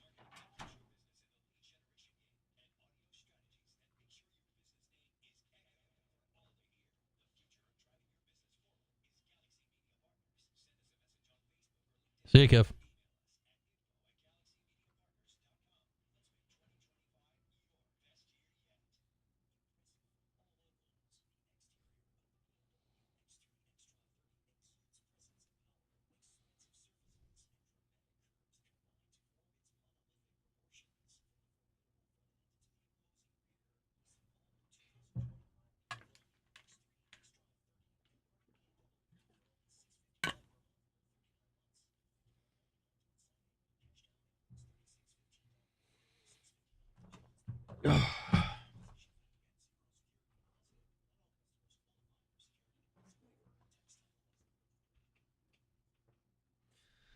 What time is the draft? That's a great question, Jen.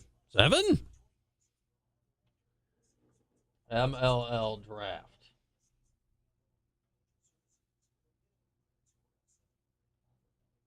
$20.25.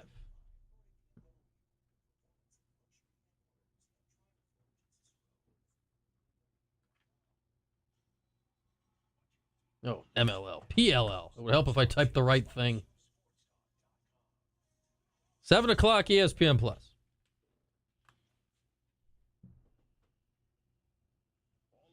CNY. It's the 315. Here's Brian Higgins. All right, back at it here. Put the final wraps on this puppy here on a Tuesday. Here's what's on tap tonight. Oh, what do we got? Yankees, Padres, second of 3 tonight in the Bronx.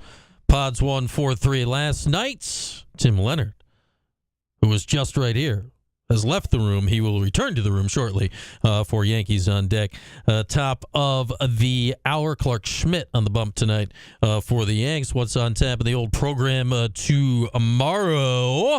We expect to be joined by Paul Carcaterra. We need to confirm tomorrow. Clark very busy with PLL draft preparations. That's tonight on ESPN Plus at 7 o'clock. Sam English, Owen Hiltz, both expected to be high picks in the Pro League this evening, and we hope to be joined by Kark on the program tomorrow, get us set up for the first round of the playoffs. We'll see what else. Maybe another lax player, maybe. We don't know.